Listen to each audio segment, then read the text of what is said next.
کہیں کہ ہمارا رب اللہ ہے، پھر اس پر جم جائیں۔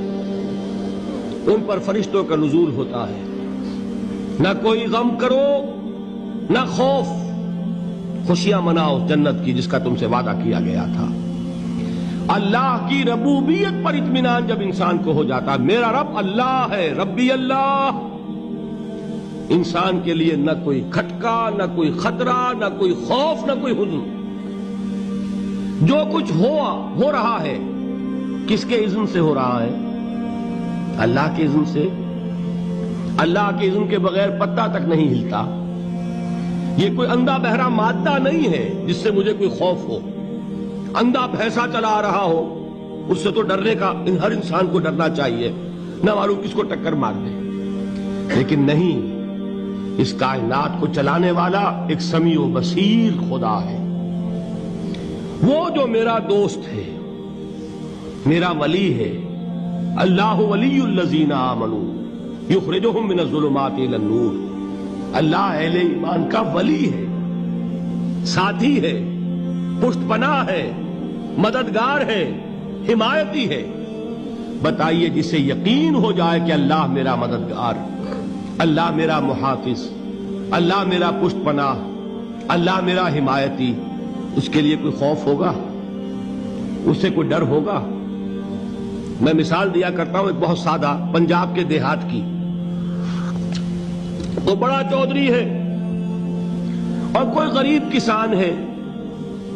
اس غریب کسان کے جانوروں کو ہر وقت اندیشہ ہوگا چوری کا، کوئی میری بھینس کھول کر نہ لے جائے، کوئی میرا بیل کھول کر نہ لے جائے۔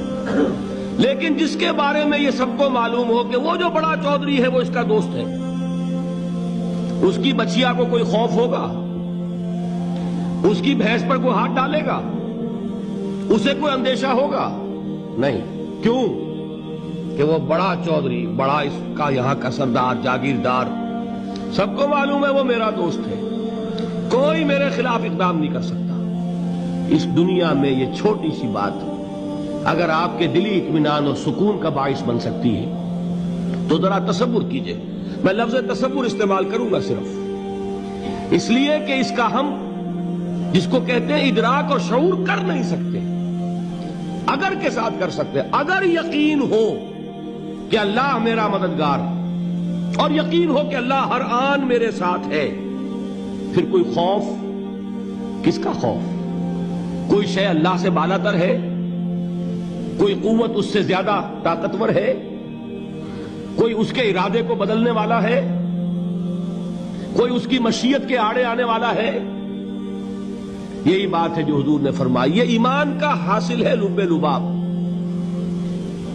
کہ دیکھو اچھی طرح اس بات کو ذہن نشین کر لو، اگر تمام انسان مل کر تمہیں کوئی نقصان پہنچانا چاہے نہیں پہنچا سکتے، مگر جو کچھ اللہ نے لکھ دیا ہو، اور تمام انسان مل کر تمہیں کوئی نفع پہنچانا چاہے نہیں پہنچا سکتے، مگر وہ شے جو اللہ نے طے کر دی۔ آپ پھر میں کہوں گا ذرا طاری کیجئے، اسے فرض کیجئے، اسے سوچئے۔ اگر اس حدیث پر ہمارا دل ٹھکا ہوا ہو تو کسی سے ڈر ہوگا؟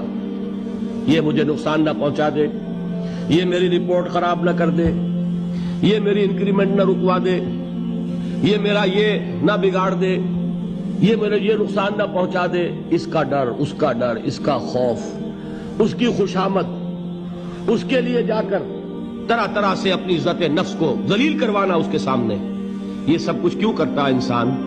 جب سمجھتا ہے کہ اس کے ہاتھ میں میرا کوئی نفع ہے، اس کے ہاتھ میں میرے لیے کوئی ضرر ہے، یہ مجھے کوئی غضب پہنچا سکتا ہے، یہ مجھے کوئی نقصان پہنچا سکتا ہے، یہ میرا کوئی کام بنا سکتا ہے، یہ میری کوئی ضرورت پوری کر سکتا ہے، اسی کا نام شرک ہے۔ جہاں آپ نے یہ سمجھا کہ غیر اللہ کے اندر کوئی طاقت موجود ہے، وہی شرک ہے۔ بتوں سے تجھ کو امیدیں، خدا سے نومیدی، مجھے بتا تو صحیح اور کافری کیا ہے؟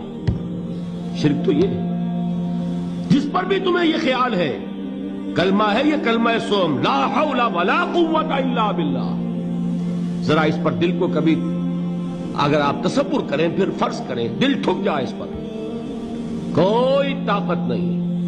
یہی بات تھی جو شیخ عبد القادر جیلانی رحمۃ اللہ علیہ نے اپنی وصیت میں اپنے بچے سے کہی. 11ویں دینے والے ہیں، لیکن حضرت شیخ عبد القادر جیلانی کی وصیت اور تعلیمات کو کتنے لوگ ہیں تم جانتے ہو؟ یہ جن مقامات تک پہنچے ہیں وہ کس چیز کی بدولت پہنچے ہیں؟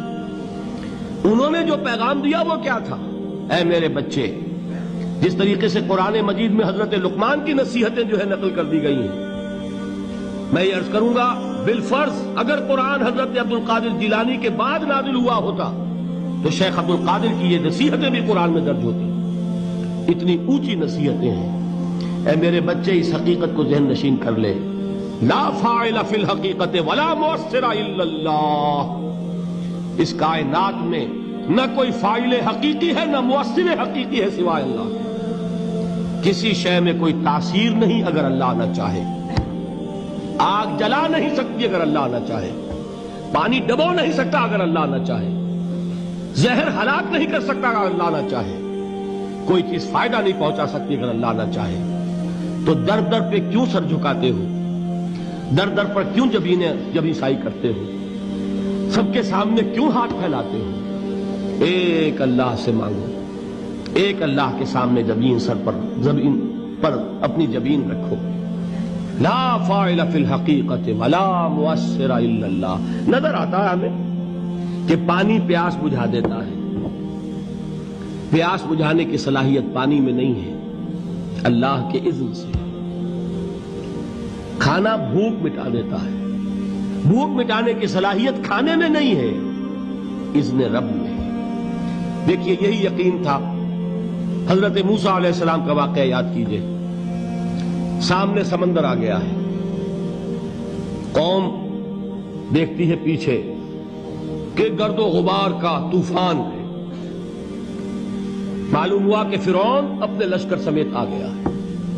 لشکر جب چلتا تھا تیز رفتاری کے ساتھ تو گرد و غبار کا جو طوفان اٹھتا تھا اس کا تصور کیجئے. اور لمحہ بلمحہ وہ قریب آ رہا ہے. پوری قوم نے کیا کہا؟ اے موسیٰ انا لمدرکون، اے موسیٰ ہم کو پکڑے گئے. قرآن مجید میں تو یہاں وہ باتیں نہیں لکھی ہیں، لیکن تورات میں یہ درج ہے کہ بنی اسرائیل جھگڑنے لگے، دست و گریبان ہو گئے موسیٰ کے ساتھ.